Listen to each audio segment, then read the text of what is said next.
رانا صاحب، ایف آئی اے کی fact finding committee جو کہ ارشد شریف کیس کی انکوائری کر رہی ہے، اس نے فیصل واڈا کو اور مراد سعید صاحب کو بلایا ہے۔ آپ کو کیا لگتا ہے کہ فیصل واڈا اور مراد سعید واقعی اتنے اہم ہیں کہ ان کو ایف آئی اے کی کمیٹی نے بلا لیا ہے، تو کچھ کلو ملے گا ان سے؟ دیکھیں میر صاحب، یہ میری بات آپ نوٹ فرما لیں، جی اس میں 6 آدمی ہیں۔ جی یہ 6 آدمی جو ہے یہ ہمیں فار انویسٹیگیشن مل جائیں، 6 گھنٹے بعد ہم آپ کو اس پورے جو ہے نا یہ واقعہ جو ہے یہ انسیڈنٹ ہے، المناک حادثہ ہے، قابل مذمت، قابل افسوس، اس کی بالکل کلیئر کٹ پکچر جو ہے نا وہ میں دینے کو تیار ہوں۔ جی یہ 6 آدمی ہیں، 2 آدمی تو یہ پاکستان میں ہیں، جن میں سے ایک آدمی نے اسے گاڑی میں بٹھا کے پشاور پہنچایا، پشاور میں اسے چیف منسٹر انیکسی میں رکھا، اور اس کے بعد جو ہے وہ اسے جہاز میں بٹھایا اور وہ اگلے دن دبئی چلا گیا۔ دوسرا آدمی جو ہے اس کی گفتگو سے یہ معلوم ہوتا ہے کہ اسے ان چیزوں کی خبر ہے کسی حد تک، فیصل واڈا صاحب۔ تو پہلا آدمی مراد سعید ہے، دوسرا 2 آدمی آدمی فیصل اور واڈا ہے۔ فیصل واڈا ہے، جی 2 آدمی ہیں دبئی میں، اچھا وہاں پہ ایک ہیں طارق وسیع صاحب، جی یہ گئے ہیں 10 تاریخ کو وہاں پہ دبئی میں۔ اچھا آپ مجھے بتائیں کہ 10 دن میں وہاں پہ کون سی جی بڑی جو ہے وہ مصیبت پڑ گئی، اور دبئی کی حکومت اور ہر چیز جو ہے وہ لرز اٹھی کہ جناب یہ بندہ یہاں پہ کیوں آ گیا ہے۔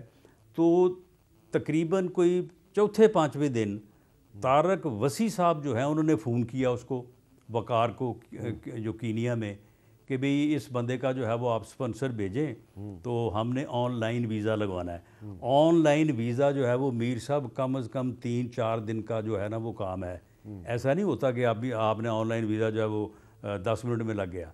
اس کے بعد 19 تاریخ کو جو ہے وہ ٹریول کرتے ہیں، اور اٹ مینس کہ جس دن وہ گئے ہیں اگلے دن ہی جو ہے انہوں نے وہ معاملہ شروع کر دیا، اور اس کا آن لائن ویزا لگ گیا، تیاری کی، اور وہ 19 کو جو ہے وہ کینیا چلا گیا۔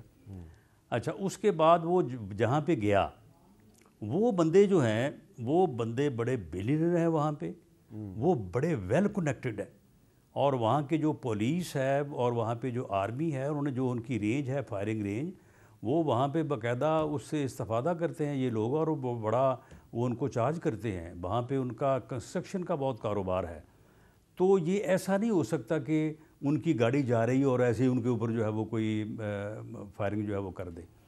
تو 2 بندے وہ ہیں، ایک خرم اور ایک وقار۔ یہ سارا انسیڈنٹ جو ہے یہ ان میں ہے، اور انسیڈنٹ جو ہے تو طارق یہ وسیع ایک مرڈر ہے۔ طارق وسیع ایک بندہ ہے دبئی میں، یہ دبئی میں دوسرا بندہ کون ہے؟ سلمان اقبال۔ سلمان اقبال۔ سلمان اقبال نے بھیجا ہے اس کو۔ سلمان اقبال جب یہ واقعہ ہو گیا، سب سے پہلا فون جو ہے وہ خرم نے طارق وسیع کو کیا، طارق وسیع نے سلمان اقبال کو کیا، سلمان اقبال کا فون جو ہے وہ خرم کے فون کے اوپر گیا۔ لیکن صرف اس حد تک تو ریکارڈ ہمارے پاس ہے، لیکن صرف سلمان باقی اقبال کو 2 ماہ کا ریکارڈ اگر دونوں کا آ جائے تو ہر چیز واضح ہو جائے گی۔ رانا صاحب، سلمان اقبال کو صرف اطلاع دینا اور پھر آگے سلمان اقبال کا کسی کو اطلاع دینا واقعے کی، کیا اس سے ہم یہ کہہ سکتے ہیں کہ جی وہ بھی اس میں شامل تفتیش ہونا چاہیے یا وہ بھی انوالو ہیں؟ نہیں، میر صاحب طارق وسیع صاحب جو ہیں وہ سلمان اقبال کے کہنے کے علاوہ یہ کام کر ہی نہیں سکتے، اچھا، وہ اسے بھیج ہی نہیں سکتے تھے۔ ہاں، تو یہ طارق بتائیں وسیع صاحب کا آپ معلوم کر لیں کہ سلمان اقبال صاحب کے ساتھ ان کا کیا تعلق ہے۔ تو یہ بتائیں کہ اسلام آباد میں پمز میں جو ارشد شریف شہید کا جو پوسٹ مارٹم ہوا، تو پوسٹ مارٹم کی تصاویر جو ہیں وہ کیسے لیک ہو گئیں؟ اس کی نہیں انکوائری کر رہے آپ؟ دیکھیں، اس کی انکوائری بھی ہم کر رہے ہیں، لیکن پوسٹ مارٹم رپورٹ جو ہے نا وہ کوئی ایک کاپی تو نہیں نا انہوں نے بنائی، انہوں نے اپنے ریکارڈ میں بھی کاپی رکھی، تصاویر، انہوں نے پوسٹ مارٹم میں رپورٹ کی کاپی فوٹوگرافس تھانے کو بھی کا دی۔ ذکر کر رہا ہوں، تصویروں کا ذکر کر رہا ہوں۔ جی ماں، وہ یہ وہی فوٹوگرافی ہوتے ہیں نا، جی یعنی انہوں نے جو عمل کیا ہاسپٹل والوں نے، انہوں نے سارے عمل کی ایک کاپی انہوں نے تھانے کو دی، ایک کاپی انہوں نے اپنے پاس رکھی، ایک کاپی جو ہے وہ گورنمنٹ کو بھی جو ہے وہ حاصل ہوئی یا کر لی گئی۔ تو اس لیے کسی جگہ سے بھی، ویسے تو ہاسپٹل والے خود اس بات کو مان رہے ہیں کہ یہ ہم ہی سے لیک ہوا ہے. تو یہ کاپی جو ہے وہ کسی طرح سے بھی جو ہے وہ آگے پیچھے ہو سکتی تھی، اور وہ ایک مستند ریکارڈ ہے. اس مستند ریکارڈ کے علاوہ جو ہے وہ باقی اور کوئی چیز نہیں ہے. جو اس میں ایک دو ایسی چیزیں تھیں وہ ہم نے دوبارہ سے جو ہے وہ ان سے لکھوائی ہیں کہ جی یہ جو ان کی فنگرز کے اوپر جو وہ ہے وہ فریکچر ہے اور وہ ناخن ہے، تو ان کا آپ ہمیں علیحدہ سے لکھ دیں تاکہ یہ چیز جو ہے یہ بعد میں کہیں جو ہے وہ مس نہ ہو جائے یا اگنور نہ ہو جائے. تو یہ معاملہ ہے، اور اس میں کوئی شک ہی نہیں ہے کہ وہاں پہ جو فائرنگ ہوئی ہے اس کی گاڑی پہ، وہ کور تھا. اس کے ساتھ پہلے ہوا ہے جو بھی ہوا ہے، وہ فائر سے قتل ہوا، وہ کسی اور وجہ سے قتل ہوا. آپ مجھے بتائیں کہ جو اس کی بیک پہ زخم ہے گردن سے نیچے کو تقریباً 6 انچ، آپ گاڑی میں بیٹھا بندہ جو ہے باہر سے اگر کوئی فائرنگ کر رہا ہے چلتی گاڑی پہ، اس جگہ پہ فائر کیسے لگ سکتا ہے؟